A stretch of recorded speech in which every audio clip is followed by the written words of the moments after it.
Hi there, I'm Christy with WTI. My little boy was just given an iPad from a friend and it came with a pink case.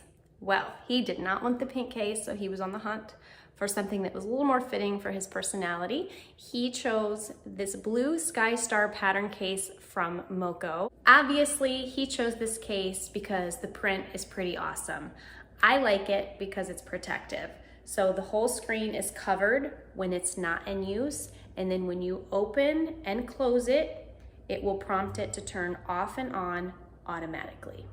And then the front will fold down into thirds so that he can sit it upright while he's using it.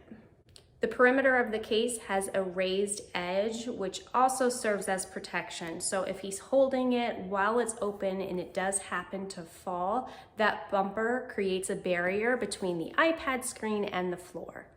So if you want a case that's going to protect your iPad, but also has a fun, playful pattern, this one right here is totally out of this world. And that's our point of view.